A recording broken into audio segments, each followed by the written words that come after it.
Mazmur 121 ayat yang ketiga, ia tak akan membiarkan kakimu goyah. Di dalam ayat 1 dan 2, pemazmur mengatakan bahwa pertolongannya ialah dari Tuhan dan bukan dari gunung-gunung. Tuhan yang menjadikan langit dan bumi, dan Tuhan itu takkan membiarkan kakinya goyah.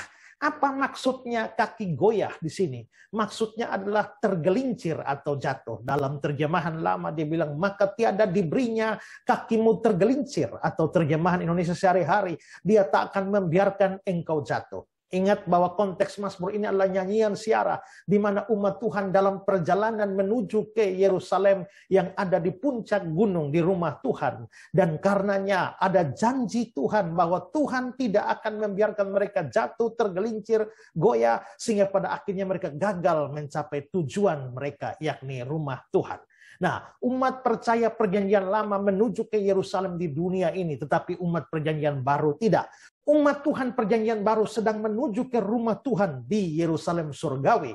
Kita dalam perjalanan itu bisa diterpa oleh banyak hal yang akan menyusahkan kita, menyulitkan kita. Tetapi yang menjadi penghiburan bagi kita ialah bahwa Tuhan akan mengokohkan kita sehingga kita tidak akan jatuh dan terhilang.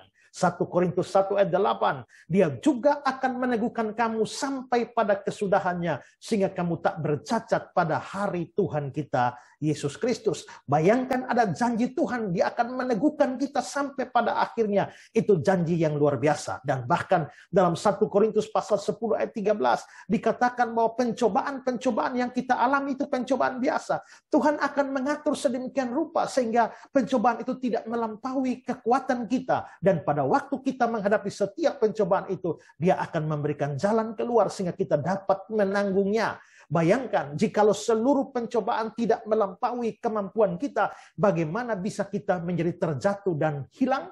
Terjatuh dan hilang ini itu dilihat sampai pada bagian akhirnya. Sehingga maksudnya bukan berarti kita tidak bisa jatuh.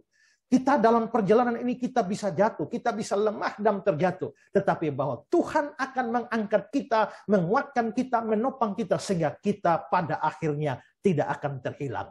Mazmur 37 ayat 23-24, Tuhan menetapkan langkah-langkah orang yang hidupnya berkenan kepadanya. Apabila ia jatuh, tidak sampai tergeletak, sebab Tuhan menopang tangannya. Sebab Tuhan menopang tangan kita. Puji Tuhan bahwa kita mempunyai Allah yang menopang tangan kita, dan tidak membiarkan kaki kita goyah. Tuhan memberkati kita.